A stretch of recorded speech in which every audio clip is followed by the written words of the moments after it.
Boa noite, leitores e leitoras do Jornal Anguera. Meu nome é Leandro Dyer e nós estamos em mais um Em Questão, o primeiro Em Questão aí da semana política, né? Da liberação da campanha política. Nossa, me enrolei todo para falar para vocês que ao meu lado aqui, tomando a sua água, a sua gasóleo, está ele, Veridiano Peixoto.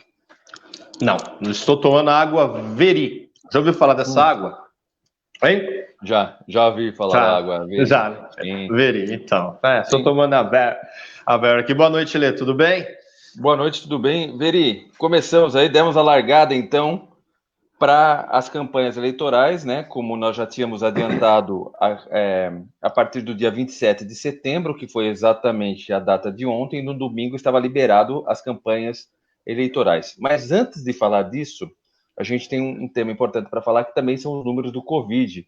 E são números um pouco mais felizes quando a gente pega o estado inteiro, porque está tendo uma baixa, né? A média móvel caiu no seu menor índice desde o início aí da pandemia do Covid.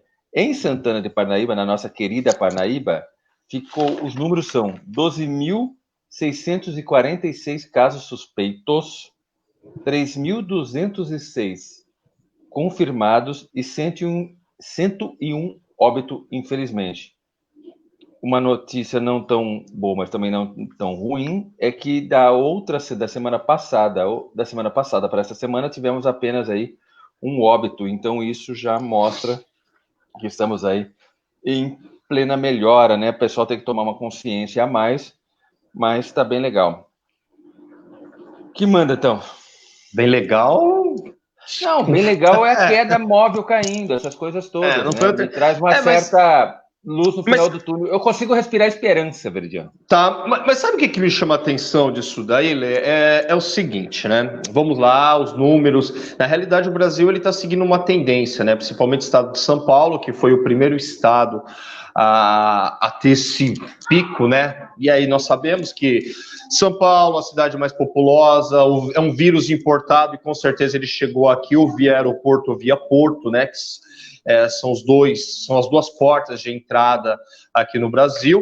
E naquela situação, naquela ocasião, né, nós já sabíamos, pelo menos inicialmente, o que estava ocorrendo na Europa, né, porque a Europa foi o primeiro lá, os Estados Unidos aqui foi meio que simultâneo. Então, os Estados Unidos eles não acabaram sendo uma referência no que se diz respeito a isso. Tá, tudo bem. Então, a lição não foi feita, né? O número de óbitos aí hoje o Brasil é o segundo país com o maior número de óbitos. E mas a gente tem uma população muito alta, que não sei o que não sei o que. Tá. Não, isso daí não tem muito ao que se discutir. No entanto, o que nós estamos observando agora é que a Europa, então vamos voltar lá, né, direcionar a Europa, que teve essa abertura decorrente aí do verão europeu, a galera foi às ruas, né, praia. Então, uma mera semelhança, né, que aconteceu aqui recentemente no litoral paulista, no Nordeste, no Rio de Janeiro, a galera foi à praia. E aí, hoje inclusive, o Macron, né, presidente da França, falou, vamos aliviar que a situação aí. Então, aquela famosa, talvez, segunda onda, né? Ou prolongamento aí da Covid, ela já está dando aqueles sinais lá na Europa. E então é assim. E nós, né? Estamos na primavera, então está acontecendo esse processo de transição, mas com temperaturas altas. Então, assim, eu acho que a gente tem que estar muito atento, né? Se não houve uma política de enfrentamento, porque ficou muito claro aí que nos primeiros meses o negócio foi feito meio que nas coxas, né? Colocar o telhado sem construir a casa, e abre isso, abre aquilo, um desperdício de recursos públicos que ficou muito comprovado aí pelo próprio Tribunal de Contas da União e Tribunal de Contas dos Estados também. E aí a impressão que se dá é isso, não, estamos bem, estamos isso, estamos aquilo. Não, é uma opinião muito pessoal. Eu não acredito que estamos num momento propício, né? Tranquilo, não há, realmente houve uma redução, né? Houve uma redução no número de mortes, isso é até uma tendência, mas o número de infectados, ele está crescendo. Como eu citei para você, países como a França mesmo, ontem, esse final de semana, teve o maior maior registro aí e tal. Então é assim, vamos ficar atentos, a coisa não tá fácil, tá? Vamos esperar. Desculpa se estender por essa parte. Não, eu aproveito essa vírgula aí já para dar boa noite, Tiago Faria, boa noite, Kátia Rodrigues, Roberto Marques, grande Roberto, o rei da coxinha, Tiago Marcelino, Rosana Cardoso, boa noite, Rô, Lorena Araújo, Rubens Alves, tudo bem, Rubinho? Henrique Gonzaga, Luciano Strilo, tudo bem, Lu? Denise Farias, tudo bem, Dê? Marcelo Aziazuni, se eu errei, Marcelo, me desculpa, é Aziazuni. Carlos Silva, tudo bem, seu Carlos? Gabriel Santos, boa noite, Gabriel. Aqui também eu tenho Vilma Maria de Jesus, que eu acabei de colocar aí. Mariana Blanco, boa noite. Mariane Blanco. E Guilherme Correia. Mariane Blanco.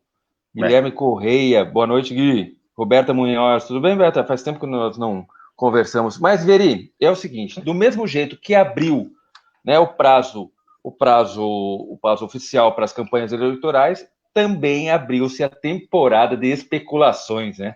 O que a gente tem de especulação, o que a gente tem de boato, o que a gente tem de aconteceu isso, aconteceu aquilo. Então, eu acho que nós teremos aí, em todos os sentidos, uma eleição atípica, principalmente em Parnaíba, onde a concorrência, né, onde, como a gente já disse aqui, vai ser uma eleição muito aberta, né? Então, uma eleição muito aberta.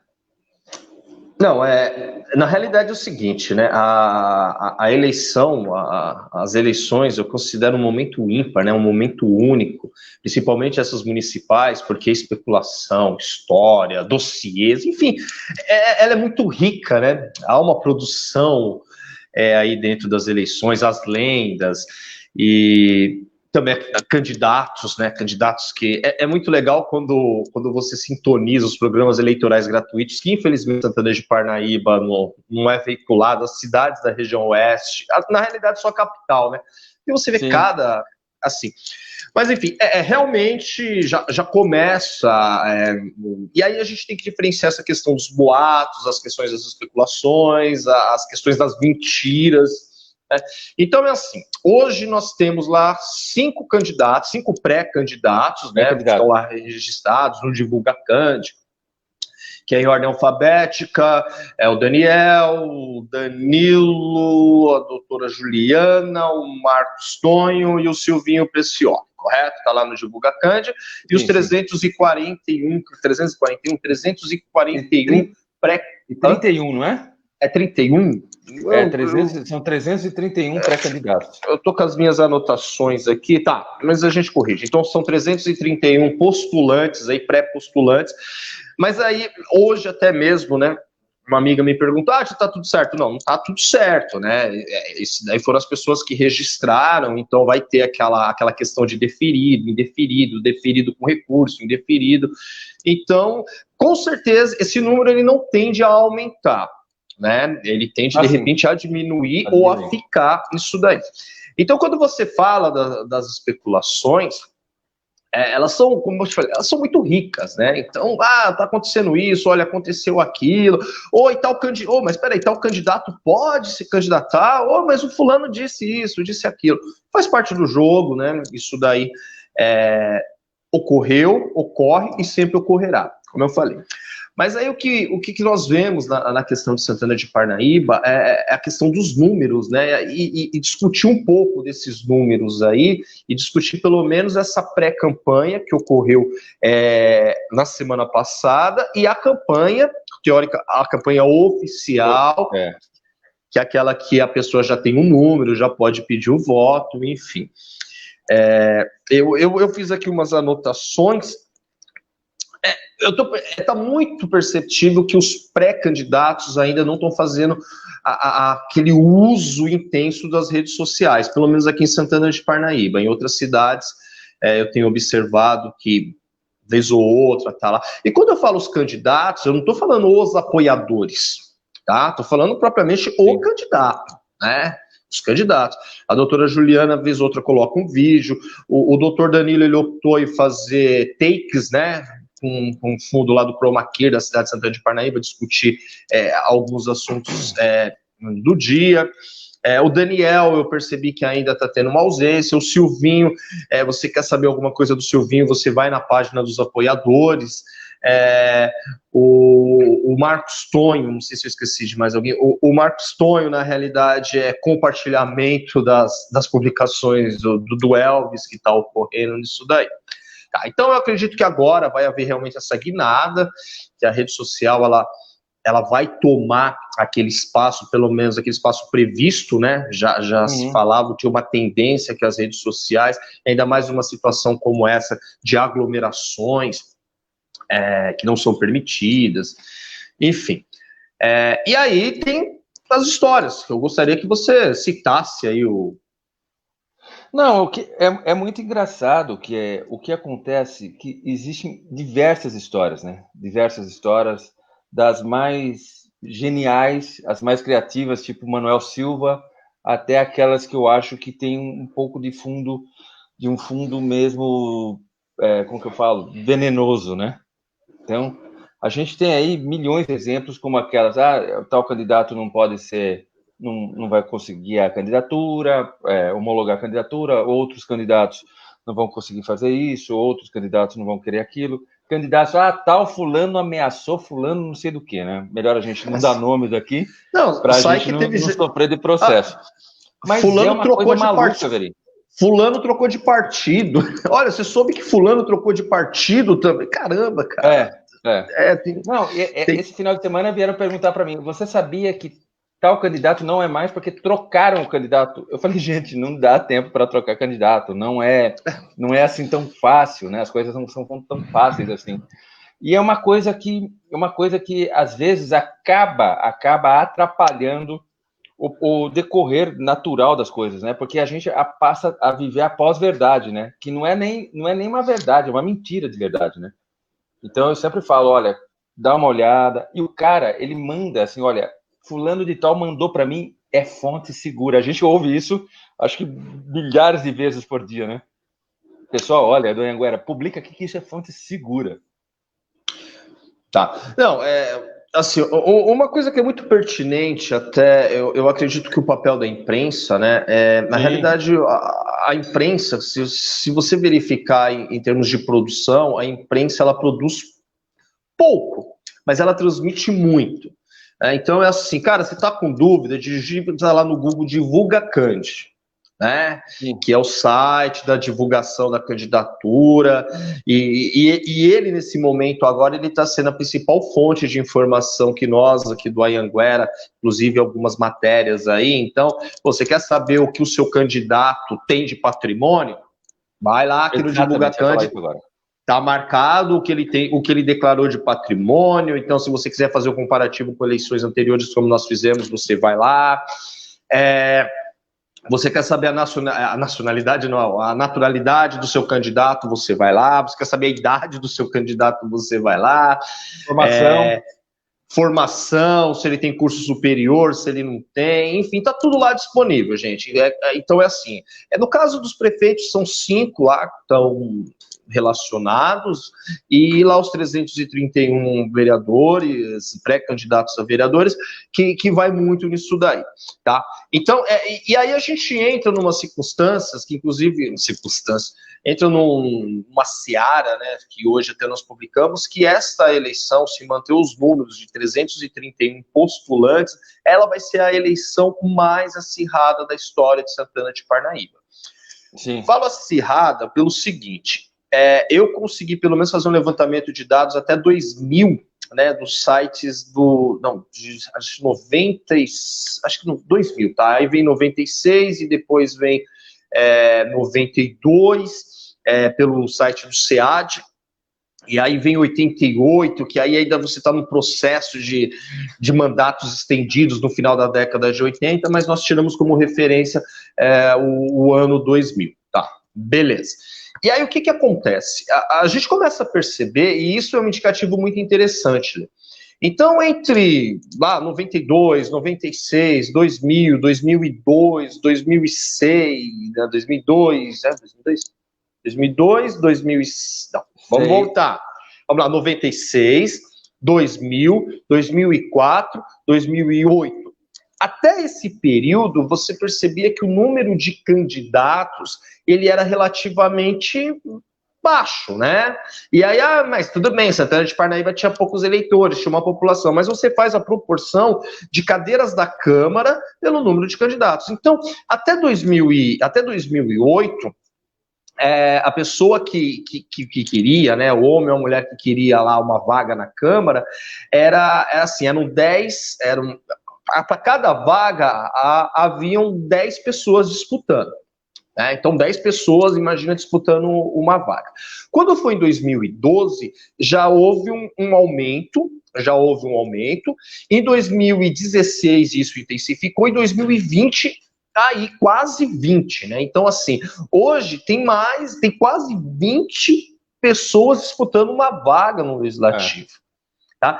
E aí, mas por que eu falo que é isso? Se você olha que a partir de 2012 a cidade ela começa a ter essa questão de oposição, de grupos antagonistas, né? Essa rivalidade, eu digo rivalidade, gente, eleitoral ali que aparece, então você já começa a ter grupos de situação, grupos de oposição. Isso é levado até 2016 e chega agora. E chega agora numa eleição que você tem 5 candidatos do Executivo.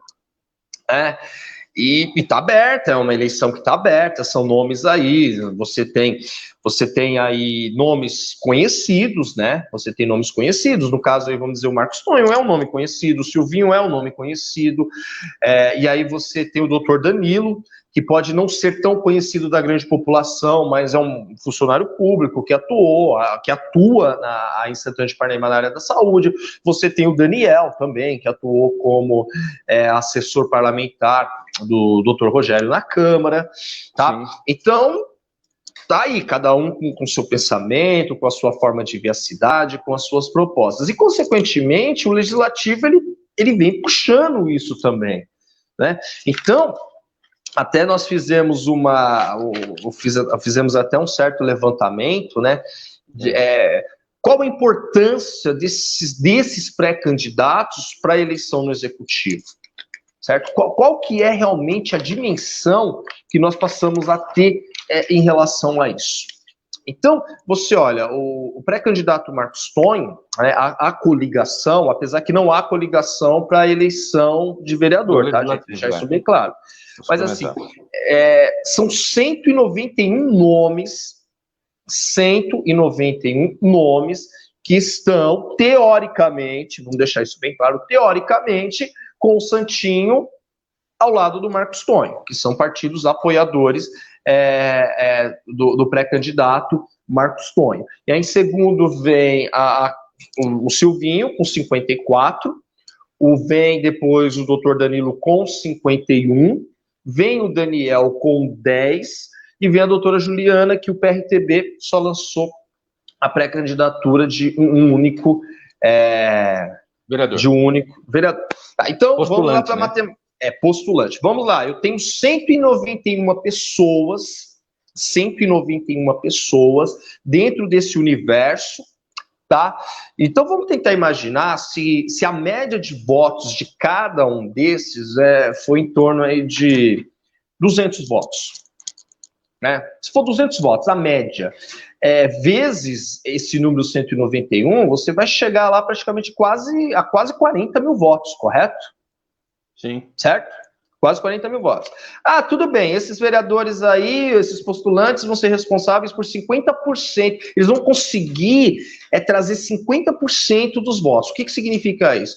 Que 50% das pessoas que votaram nesse grupo, né, que votou nesses membros do grupo, transfere parte de 50% para o pré-candidato. Então, teoricamente, o Marcos Tonho ele já larga na frente, que é o que a gente vem falando, né? Tá com a máquina, tá aí 191 nomes, eu falo teoricamente, tá? Sim. Então, ele já tem lá 20 mil, aí ele faz a campanha dele, beleza. Mas lembremos que em 2012, a situação era muito semelhante, né? E o resultado lá no Legislativo foi desse jeito. Então, você tem a figura do César, que tinha, acho que o PSDB e não sei se era o PDT, eram 2 ou 3 partidos apenas que estavam lá juntos. enquanto o Silvio veio com uma coligação, né, Imensa. avassaladora, imensa. E aí, mas o que acabou acontecendo naquela eleição? O César, ele acabou ganhando. É óbvio que toda aquela coligação dos eleitos, praticamente 80% da Câmara eleita em 2012 foi oriunda dessa coligação do Silvio. Era algo que já vinha ocorrendo, né? Era algo que já vinha ocorrendo.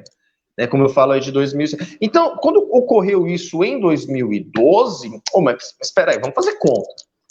Como que eu consigo eleger 80% da Câmara, né, de vereadores que estão lá, né, defendendo, fazendo campanha para o prefeito, com um numerário muito superior ao adversário, e de repente chega lá e eu não, e não ganho. E não faz majoritário, né? E eu não consigo fazer. Foi uma diferença curta, tal, tudo bem. Aí a gente vai para 2016 com a máquina, tal, e aí vem tudo. Agora 2020 vem essa questão, mesmo com esse número aí superior, praticamente, você tem aí quase 65%, né, dos pré-candidatos estão com você. Mas eu vou falar, a gente já chegou a sapear aí que tem gente que já declarou voto a vereador dessa coligação, né, de vereadores apoiadores do prefeito Elvis, mas declarou apoio para um candidato, para outro candidato. Sim, sim. E isso, quando você começa a perceber atentamente, isso está parecendo que vai se intensificar. Vale lembrar também, Veri, vale lembrar que essa união, essas coligações aí hoje, elas não são válidas pro suplementar, ou seja, elas não são válidas pro legislativo. Né? O que conta no legislativo é o voto da chapa, o voto da chapa, ou seja, a chapa, vamos supor lá, a chapa vamos pegar a chapa do PSDB, deve estar completa, não sei, 22, 25 candidatos. 26, são 26.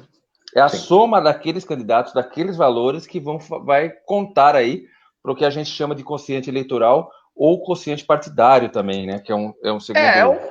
Uma conta. Não, eu só queria falar que é muito diferente também de 2012, né?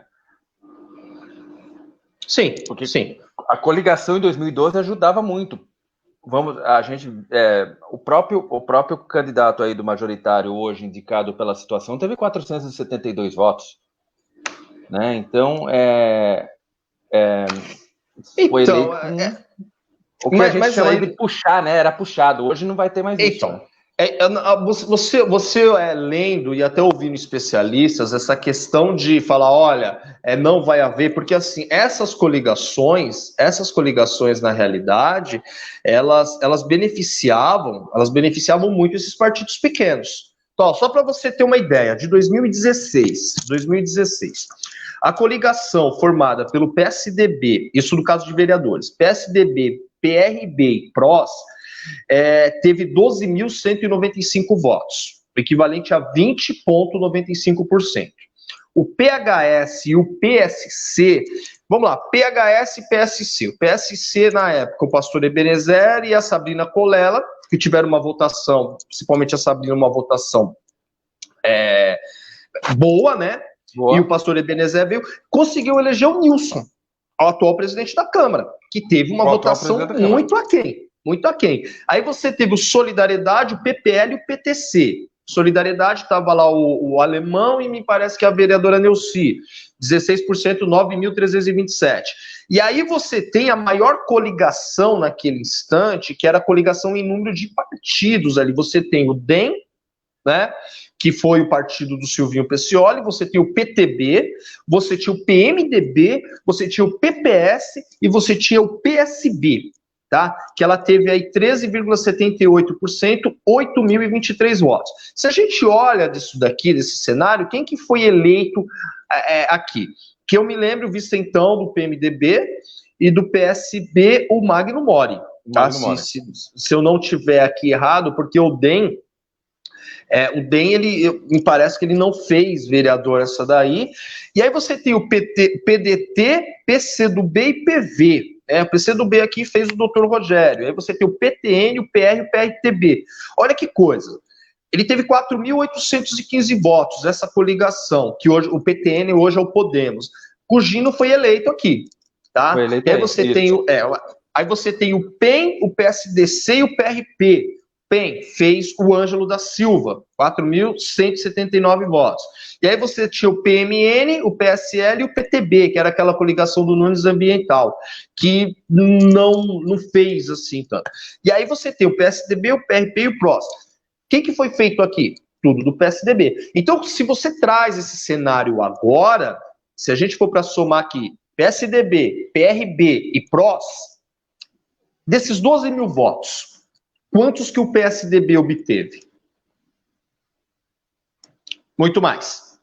Se você pega essa coligação PHS, que estava o Nilson, o PSC, Sabrina e Pastor Ebenezer, o PSC fez mais, mas trouxe o vereador Nilson, tá? Então isso acabou, cara.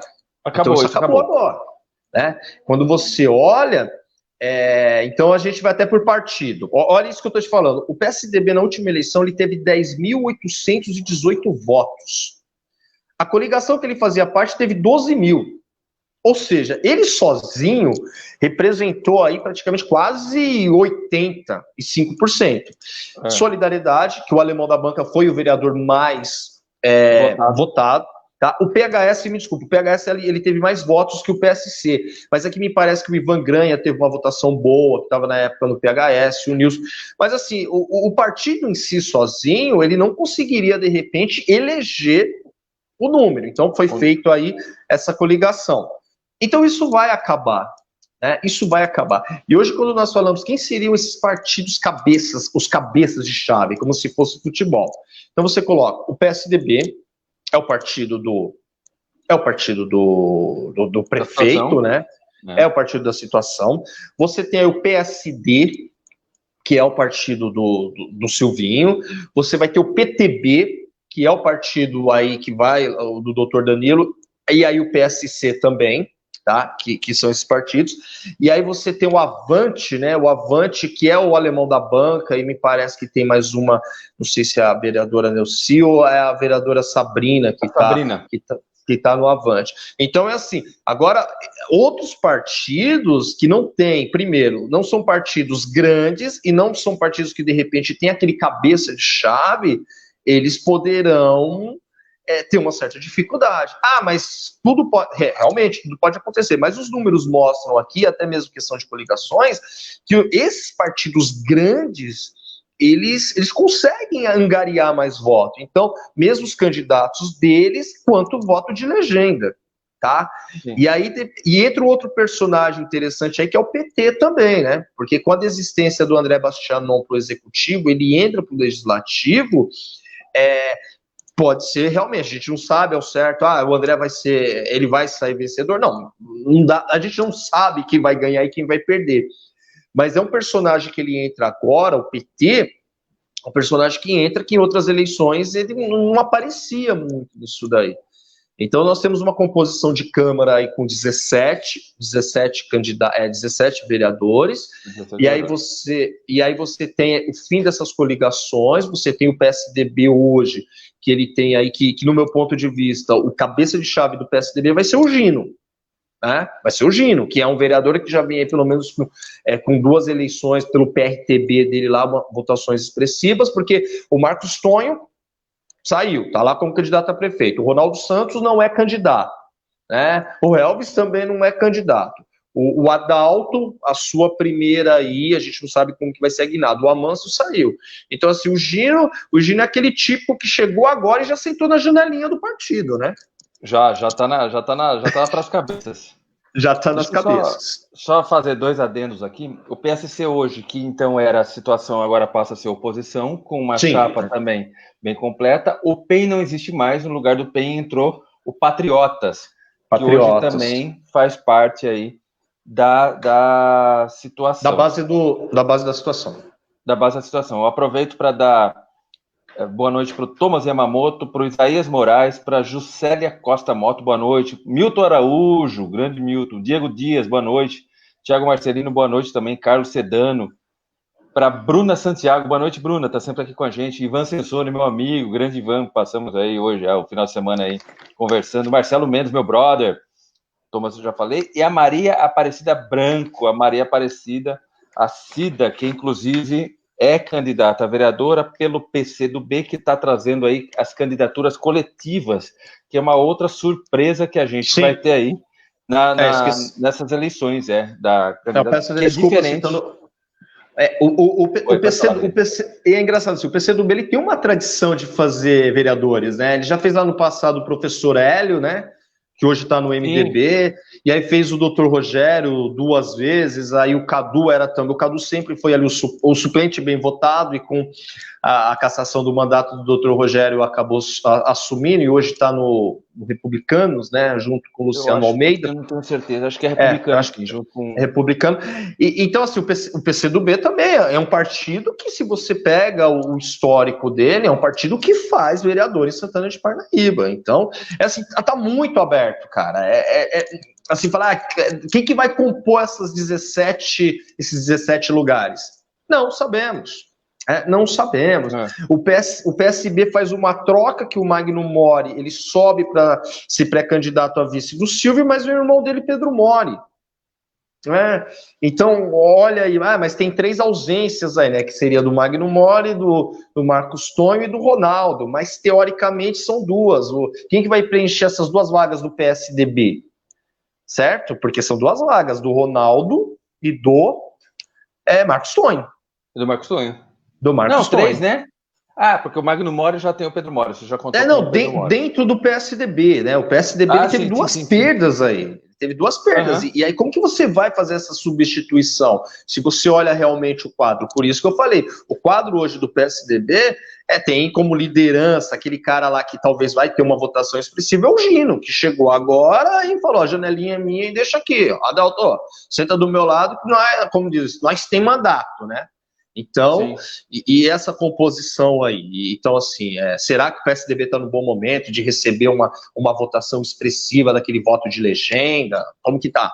A gente olha aí o desgaste do Dória. Falando nisso, exatamente nisso, só para puxar um pouquinho do gancho, o Gino entra no momento que o Amâncio sai do PSDB, né? Por isso que acaba sentando também na janelinha. O Amâncio foi pro PL, né?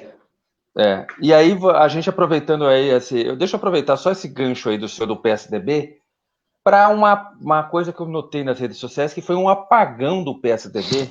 Por quê? Um apagão do PSDB principalmente no dia de ontem e no dia de hoje, porque o PSDB ele publicou muito intensamente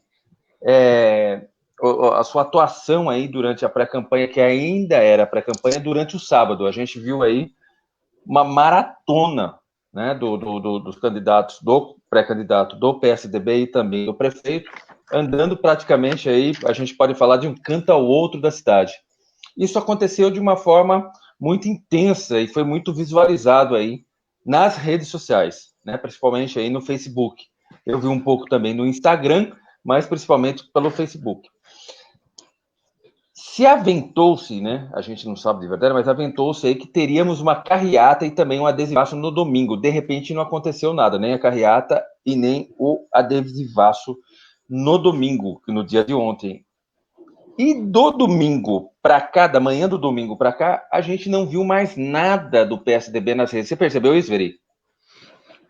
A gente acabou não vendo mais nada. Realmente, a impressão que nos deu, ou que me deu, no meu caso, eu vou falar pela minha pessoa, que estou direto aqui ligado, é que houve um apagão. A gente não teve atualização, a gente não teve mais nem de apoiadores, nem de pré-candidatos ao legislativo e nem de dos pré-candidatos também ao majoritário, ao executivo. Eu achei uma coisa, eu falei, nossa, eu até falei, caramba, deu até uma procurada e eu não vi nada. Eu não vi nada. Como dizia o saudoso Shakespeare em Hamlet, né? Há algo de podre no reino da Dinamarca. Cara, quando realmente foi um apagão, porque... E aí a gente vai. Vamos lá. Eu fiz uma contagem, assim, por cima de redes sociais, só no sábado.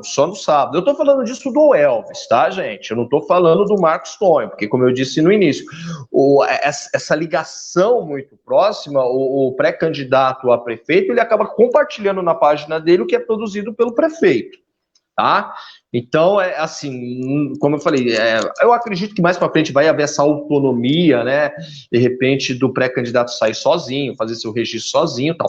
Mas a questão começou meio assim, ó, Feira do Parque Santana, Centro de Santana de Parnaíba para um cafezinho, reunião da candidata do MDB no Vila Velha, reunião de pré-candidato no 120, reunião no Parque dos Eucaliptos, reunião de pré-candidato no 120, reunião de pré-candidato no Colinas, reunião de pré-candidato no Parque dos Eucaliptos e voltou para o 120. Então, assim, essa transição foi ao 120... sábado. Isso só no sábado, né? Foi intenso.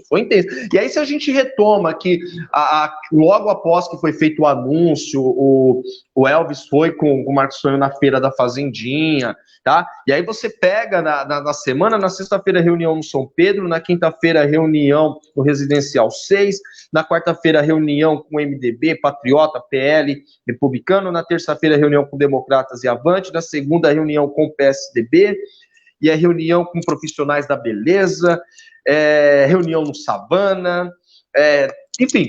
E aí os caras implicaram uma intensidade, né? Mas aí tem um ponto. É como eu uso aquela frase. A maioria dessas reuniões, ela tem uma quantidade, mas ela é aquela famosa questão, pregar para convertido, né?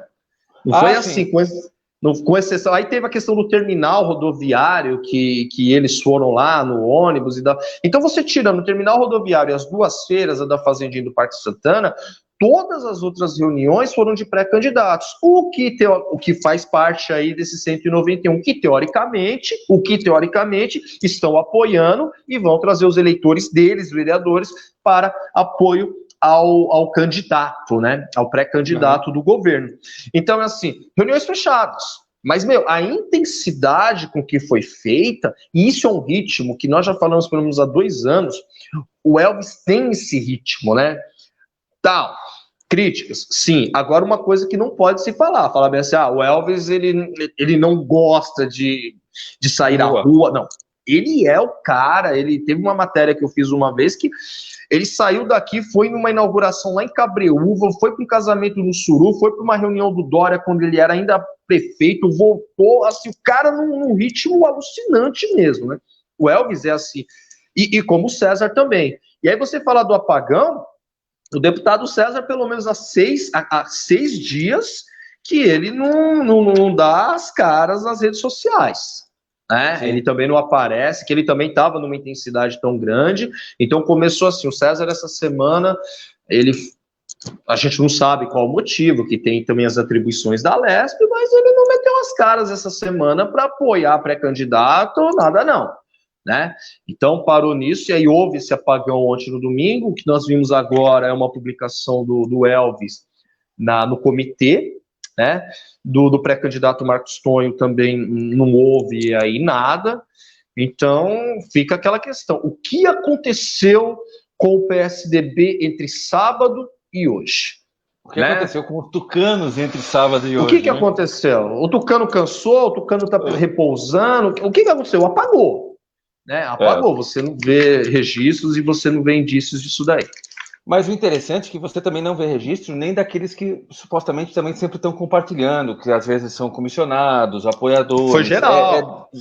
Geral. Realmente deu um apagão geral. Foi igual apagão Foi igual apagão de quinta-feira aqui em Parnaíba, tá lembrado? Foi quinta-feira?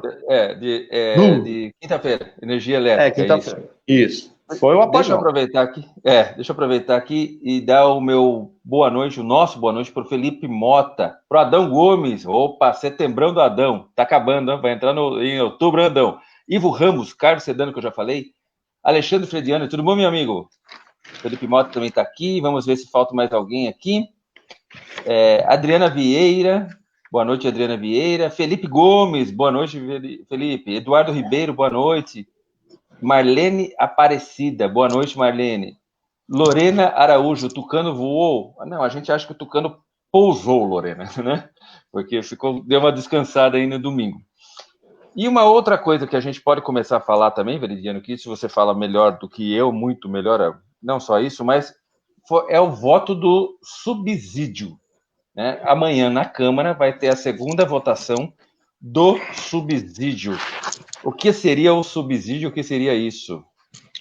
Na realidade, o político, né? O político, isso tem muito se discutido, né? Político é uma profissão, né? Independente, ou cada uma um contribuição para a sociedade, né? Ou uma contribuição para a sociedade, né? Desde quando a gente pega aí na definição de política, né? Cunhada é um termo que você cunhada lá desde a Grécia, a questão da representação. Tá?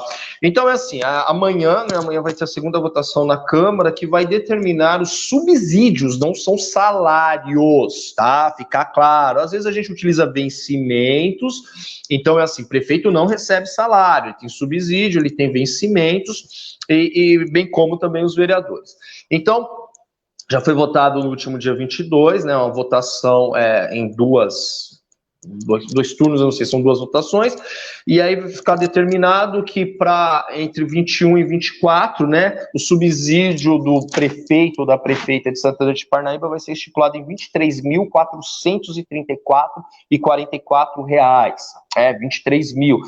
Lembrando que assim, esses valores, eles seguem um critério, né, que vem de cima para baixo. Não é assim, eu vou pagar 50 mil, não. Não, o cargo eletivo mesmo tem todas essas regras aí, a questão de juízes, chefe de executivo. Se você pega realmente, você pensa que o presidente da República, ele tem... Às vezes eu já cheguei a fazer comparativo, os vencimentos de prefeitos, se você fazer um comparativo até mesmo com o vencimento da questão não estou falando da responsabilidade, né, mas a questão da projeção, às vezes há prefeitos que têm subsídios e vencimentos até mais compensadores do que do próprio presidente, do que do próprio governador. Governador, né? Exatamente. Tá? E aí ficou estipulado isso, amanhã a votação, de vice, né? De vice-prefeito 13.680, então houve aí um reajuste. E agora o que me chamou a atenção foi de secretários, né? Secretários 18.494,21 reais. Então aí está o desafio para o próximo prefeito, ou a prefeita, né? No caso temos aí uma mulher disputando, o vencimento de secretários, quase 19 mil reais, e o de vereador não houve alteração, está estipulado aqui 12.661. Tá? Então esse é um panorama, porque são informações que às vezes passam despercebido, mas e aí, quanto que recebe, quanto que ganha, tal. Então é isso, gente, a votação de 2021 a 2024, prefeito 23.434, vice 13.680, secretários 18.494 e os vereadores 12.661 reais.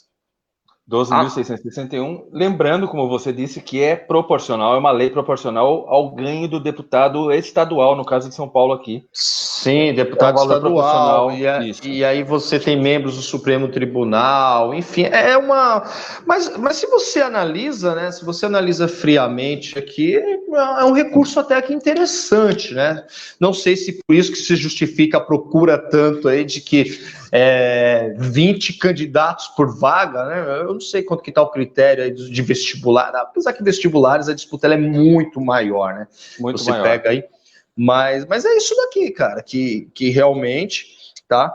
E aí a gente fala da importância, que o legislativo realmente, ele é importante, ele vai ser importante nesse momento das eleições, e também ele vai ser importante nesse momento que ele estiver constituído do prefeito, e eu acredito que o que aconteceu em eleições anteriores, e até mesmo o que aconteceu nessa, de uma predominância de um legislativo ali, situação, possa ser que isso vá começar a minar um pouco, isso vai começar a se alterar, porque você começa a ver novos personagens dentro do cenário político, né? Pessoas jovens, você tem aí as lideranças, você tem pessoas aí, mesmo que nunca assumiram algum cargo eletivo aí, mas conhece bem a cidade, tem uma experiência.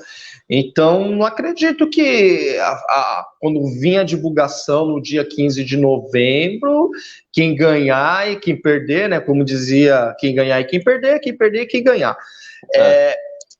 Vai ter que realmente ter um estudo de cenário, né? E aí unido pela questão da crise econômica. Eu não estou falando da crise da prefeitura, porque me parece, até a última publicação que nós fizemos, a arrecadação ela está em dia, mas é o desafio de desemprego que está em alta, a questão da educação que, né? A educação, a saúde. A saúde, mas eu acho que a saúde, Lê, ela conseguiu, apesar desses números, né? Apesar desses números da Covid, ela conseguiu sair relativamente um pouco mais tranquila do que a educação, tá? A educação você não tem como dar continuidade. Você vai dar continuidade a algo que não ocorreu? Não adianta. Então, é aquilo que eu venho insistindo, mesmo que seja a situação, mesmo que o Marcos Tonho vinha ganhar, não tem como você dar continuidade a essa ideia, a esse trabalho de educação. Tá? A gente vive da mesma maneira que se fala assim, houve um apagão de partido, que a gente até brinca, houve um apagão também na educação. Tá? Se a gente for para fazer um levantamento, você sabe exatamente quantas crianças, ou quantos jovens, ou quantos adolescentes estão frequentando aula? Eu não sei. Não. E dificilmente eu acho que a gente vai saber disso daí. Tá? Então, cabe realmente à administração. Eu até defendo que o próximo gestor, até uma dica, tem que ser feito um mapa da vulnerabilidade educacional em Santana de Parnaíba. Não tem mapa do desemprego? Não tem mapa da pobreza? Tem que fazer realmente um mapa da vulnerabilidade da educação.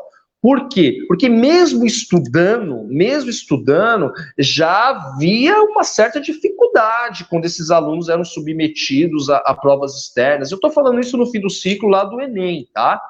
E o próprio IDEB já provou isso daí também, da questão do próprio ensino médio, que a cidade foi colocada. Até o esclarecimento que eu queria fazer, aquela matéria, quando ela foi feita com dados do próprio Instituto de Pesquisas Educacionais, que às vezes eu me confundo com o INPE, o INPE e o INEP, né? Mas assim, de escolas municipais que dispõem do ensino médio. Tá? No caso de Santana de Parnaíba, todo o sistema de educação ele é municipalizado. Mas aí nós pegamos o caso de Barueri há escolas do estado. Aqui também há, mas são as ETECs, mas a gente tira de lado. Mas, então, daqueles municípios, a matéria ela foi constituída, ela foi feita a partir de dados do próprio Ministério da Educação, de educação municipal, ou seja, o ensino médio, sob responsabilidade da prefeitura. Mas aquelas cidades também têm escolas estaduais? Tem escolas estaduais, tem escolas federais, tem escolas técnicas, mas aquele estudo foi feito, o levantamento foi feito apenas com escolas sob, no caso aí, a administração do município. E aí a gente viu, temos a 14ª, né, pior educação do ensino médio municipalizada do país. Então, isso tem que ser revisto. Tá? Então, eu acho que o maior desafio para a próxima gestão. Sim, isso daqui é o maior desafio para a próxima gestão. Então, eu estava vendo o programa de governo de alguns pré-candidatos. Tá, tudo bem, é que nós vamos fazer isso. Não, cara, ainda não dá para saber o impacto da educação, tá? Então, vai haver esse processo de transição, que agora é lei, né, que tem que ter a transição.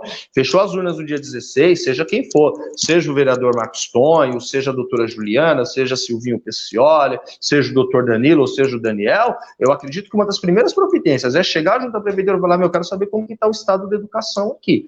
Tem como resolver? Não. Mas talvez você tenha como amenizar, certo? Você tem como amenizar, principalmente esses alunos com fim de ciclo aí, do 9º ano, que vai para o ensino médio, e aí? Ou esse cara do ensino médio, que no meu ponto de vista é o mais prejudicado, sabe? É o mais prejudicado. Esse cara, ele vai sair da escola, e aí?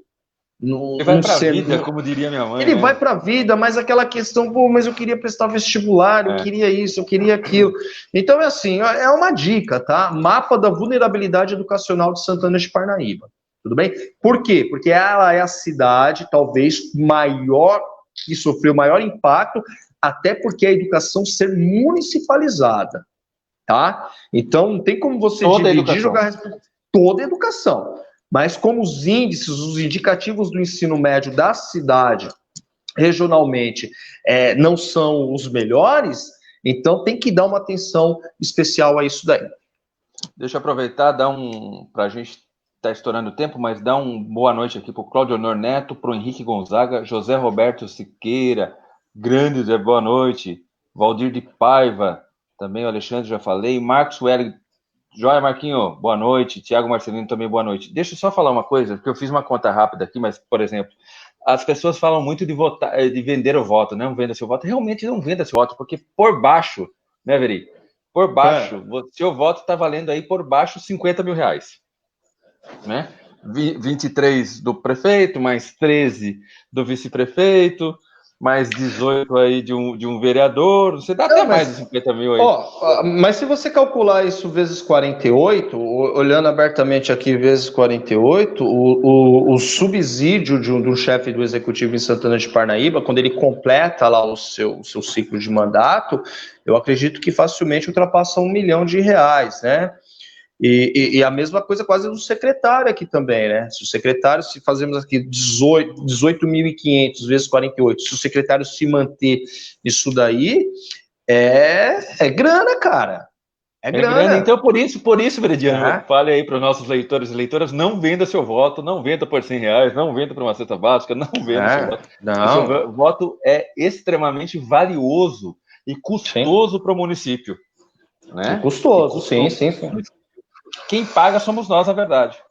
Todo esse montante, através, lógico, tem diversos impostos, mas nesse montante somos nós que pagamos. Está aí a importância do voto, está aí a campanha do TRE e do TSE falando que seu voto tem poder, e realmente seu voto tem muito poder.